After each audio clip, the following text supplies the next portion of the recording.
Bismillahirrahmanirrahim. Assalamualaikum warahmatullahi wabarakatuh.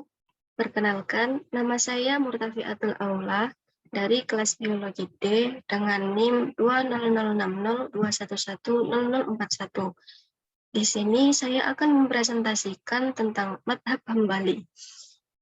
Sebelumnya, saya mohon maaf apabila dalam penyampaian masih banyak kesalahan, karena di sini saya juga masih belajar.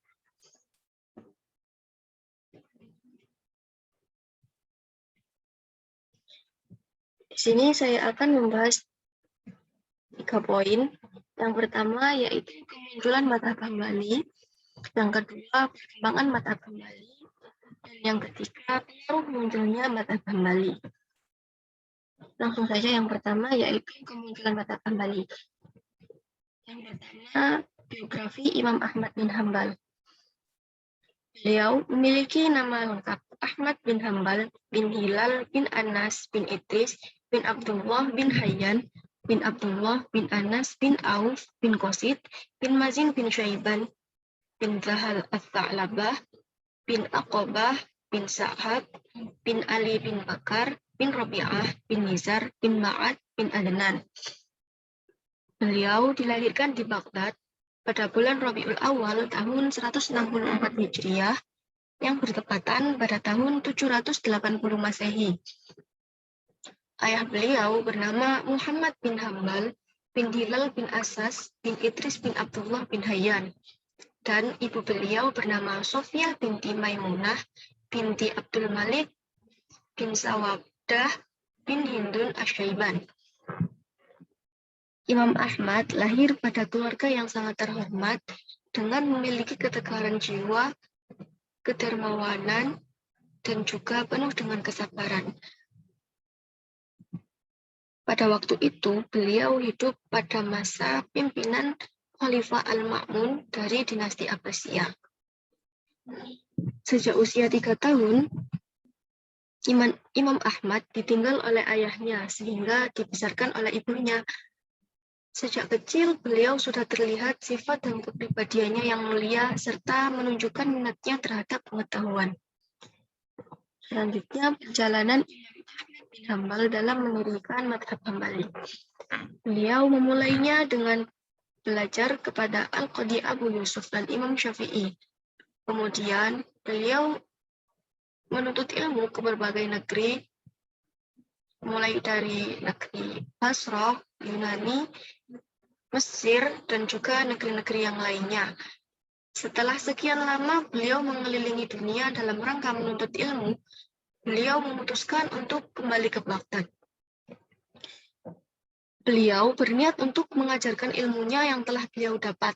Setelah melakukan dakwah, dan kemudian hasil ijtihad beliau dapat diterima oleh masyarakat dengan baik, yang kemudian para pengikut beliau pun mulai menyebarkan madhab yang beliau dirikan, yaitu Madhab Hambali, hingga semakin banyak yang mengikuti Madhab Hambali. Kemudian ilmu-ilmu yang dipelajari Imam Ahmad bin Hambal.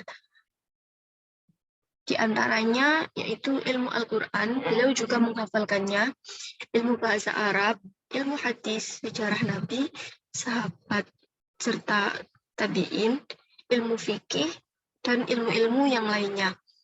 Beliau banyak mempelajari dan meriwayatkan hadis. Beliau tidak akan mengambil hadis kecuali hadis yang sudah jelas keasliannya. Dengan demikian, beliau membuat dan mengumpulkan hadis yang terkenal dengan nama Musnad Ahmad Hambali. Beliau berguru kepada banyak ulama, antara lain kepada Imam Syafi'i, Al-Qadi Abu Yusuf selaku murid Imam Abu Hanifah, Waqi' bin Al-Jarrah, dan Ismail bin Ulayya. Latar belakang munculnya Madhab Hambali.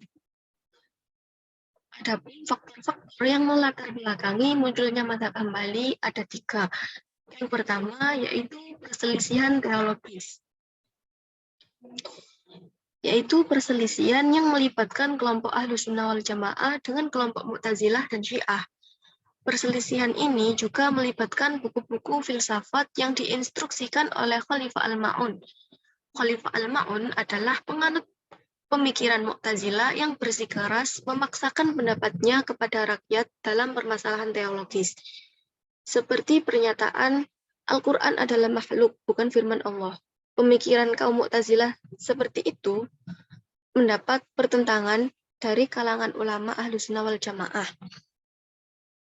Pemikiran Mu'tazilah dianggap menyimpang dari turunnya wahyu, sebab lebih mengutamakan nalar daripada dalil.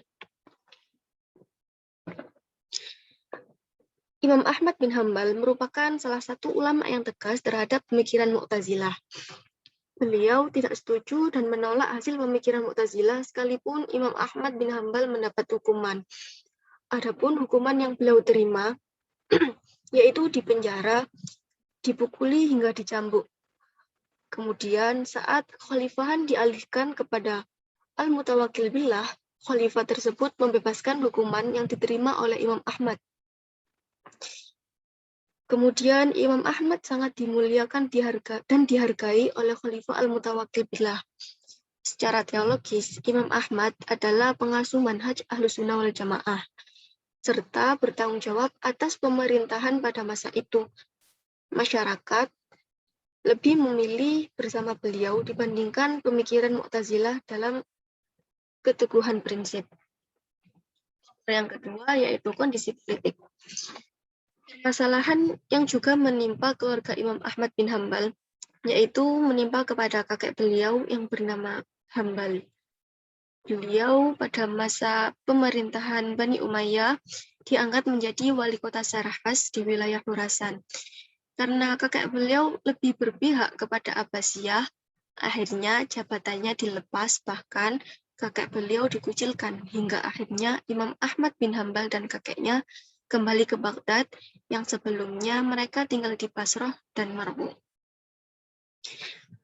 Pengaruh politik ini kemudian menjadi pengaruh politik yang positif terhadap mazhab yang beliau dirikan. Hingga namanya menjadi mazhab Hambali, yaitu diambil dari nama kakek beliau karena kemasyhurannya. Faktor yang ketiga yaitu perkembangan ilmu pengetahuan. Perkembangan ini juga diikuti oleh Imam Ahmad bin Hambal. Pada saat itu, disiplin ilmu apapun yang beliau inginkan pasti terpenuhi. Dalam biografi Imam Ahmad bin Hambal, ikatan beliau ditulis dengan mazhab fikih yang ada. Beliau berguru kepada Al-Qadhi Abu Yusuf, yaitu murid Imam Abu Hanifah, Sufyan bin Uyainah, dan juga kepada Imam Syafi'i. Selanjutnya yaitu perkembangan mazhab Hambali. Imam Ahmad bin Hambal merupakan salah satu murid Imam Syafi'i yang paling setia. Mazhab Hambali merupakan mazhab keempat yang dominasinya diikuti oleh umat Islam berpaham Ahlussunnah wal Jamaah. Mazhab Hambali lahir di Baghdad, yaitu kota kelahiran Imam Ahmad selaku pendiri mazhab Hambali. Saat mazhab Hambali muncul, kota Baghdad mulai menjadi pusat perkembangan keilmuan Islam. Pada masa itu, Imam Ahmad dikenal sebagai ulama terkemuka yang ahli ilmu. Pada abad keempat, mazhab Hambali mulai berkembang menyebar hingga ke Mesir.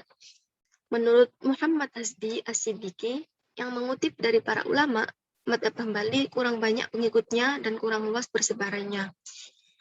Kurang luasnya persebaran mazhab Hambali ini dikarenakan Imam Ahmad bin Hambal terlalu tegas berpegang terhadap riwayat dan tidak mau berfatwa jika tidak berlandaskan pada nas Al-Quran dan hadis marfu. Imam Ahmad yang tegas terhadap riwayat, jika beliau berbeda dengan mazhab lain. Beliau merupakan imam mazhab yang paling banyak mengumpulkan hadis. Bahkan beberapa ulama juga melihat mazhab Hambali dalam menemukan hadis yang sesuai untuk permasalahan tertentu. Karena kesungguhan beliau dalam mengumpulkan hadis Nabi dan perkembangan dan perkataan sahabat, maka Imam Ahmad bin Hambal mampu memenuhi kebutuhan masyarakatnya dengan tidak banyak menggunakan kias. Hadis-hadis yang telah beliau kumpulkan kemudian disusun oleh Imam Ahmad menjadi satu bagian kitab yang dinamakan Kitab Al-Musnad. Setelah itu, Imam Ahmad juga mengarang beberapa kitab lagi, di antaranya yaitu Penafsiran Al-Quran, An-Nasuh wal Mansuh, Kitab Al-Muqaddam wal Mu'akhkhar fil Quran, At-Tarikh, Al-Manasih As-Saghir, Al-Manasih Al-Kabir, Al-Illah, Ta'at Ar-Rasul, As-Salah, dan Al-Wara'. Beliau merupakan imam yang memiliki keahlian dalam memahami hadis Nabi dan juga imam dalam keilmuan fikih. Mazhab Hambali kemudian dapat tumbuh dan berkembang saat berdirinya Kerajaan Arab Saudi. Kerajaan Arab Saudi yang didirikan oleh Abdul Aziz bin Saud ini berdiri di kawasan Hijaz dan Najd. Kerajaan ini bermadhab Hambali. Kemudian, madhab Hambali mulai mendapat perhatian dan mendapat kedudukan yang istimewa di masyarakat, terutama penduduk Arab Saudi. Meskipun tidak berkembang ke berbagai wilayah yang lebih luas, Imam Ahmad bin Hambal memiliki banyak murid. Beberapa murid tersohor Imam Ahmad ini diantaranya yaitu 1. Ishaq At-Tamimi yang terkenal dengan nama Abu Ya'qub Al-Kausaj, 2. Muhammad ibnu Abdullah Al-Baghdadi yang terkenal dengan nama Hamdan, yang ketiga Ahmad ibnu Hani At-Tai yang terkenal dengan nama Abu Bakar Al-Ajram, yang keempat Ahmad ibnu Muhammad ibnu Al-Hajjaj Al-Mawarzi, dan yang kelima Ishaq ibnu Ibrahim yang terkenal dengan nama Ibnu Rahawai Al-Mawarz. Selain itu, murid-murid tersohor beliau yang lain yaitu Imam Bukhari, Imam Muslim, Imam Abi Dawud, Imam Abu Dzurra Ad-Dimsyaqi, Imam Hambal bin Ishaq Asy-Syaibani, serta anak beliau yang menjadi ulama terkenal pada saat itu, yaitu Imam Sholih dan Imam Abdullah. Selanjutnya yaitu pengaruh munculnya mazhab Hambali. Pengaruh mazhab Hambali yang paling besar adalah kehidupan sosial dan pandangan seorang manusia. Sebab apapun yang terjadi pada kondisi sosial pasti ikut andil dalam mempengaruhi adanya mazhab. Pengaruh dari kondisi sosial ini dapat dilihat dari pandangan-pandangan Imam Ahmad bin Hambal, terutama dalam bidang fikih dan usul fikih.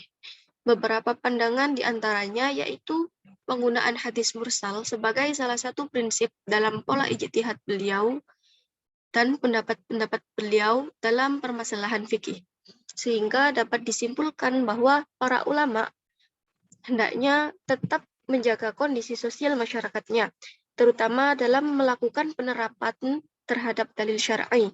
Hal ini agar pendapat-pendapat fikih ulama tidak dilihat hanya dari pembahasan dalilnya secara murni saja, melainkan juga mengkaji hingga menemukan kejelasan terhadap dalil tersebut. Imam Ahmad bin Hambal dalam perkembangan fikih Islam menempati tempat tersendiri karena penempatan posisinya dalam pembidangan ilmu. Pengaruh besar Imam Ahmad berdampak pada studi fikih dan usul fikih yang beliau lakukan, sehingga madhabnya dijuluki fikih as-sunnah. Namun, kebijakan beliau dalam melarang mencatat fatwa-fatwanya mengakibatkan kurangnya berkembang madhab yang beliau dirikan. Sehingga madhab Hambali ini tidak begitu luas perkembangannya. Pendekatan ijtihad yang Imam Ahmad bin Hambal yaitu bersandar pada Al-Quran, As-Sunnah, fatwa sahabat, hadis mursal dan dhaif, serta qiyas. Sehingga dapat disimpulkan bahwa mazhab Hambali merupakan mazhab yang didirikan oleh Imam Ahmad yang lahir di Baghdad, yang dominasinya diikuti oleh umat Islam berpaham Ahlus Sunnah wal Jamaah. Kemudian munculnya mazhab ini juga dilatar belakangi oleh masalah sosial seperti perselisihan teologis, kondisi politik, dan perkembangan ilmu pengetahuan. Yang kemudian pada akhirnya mazhab Hambali mendapat perhatian dan kedudukan istimewa setelah berdirinya Kerajaan Arab Saudi yang didirikan oleh Abdul Aziz bin Saud. Demikian presentasi tentang mazhab Hambali yang dapat saya sampaikan. Maaf jika masih banyak kesalahan dalam penyampaiannya. Terima kasih atas perhatiannya. Saya akhiri. Wassalamualaikum warahmatullahi wabarakatuh.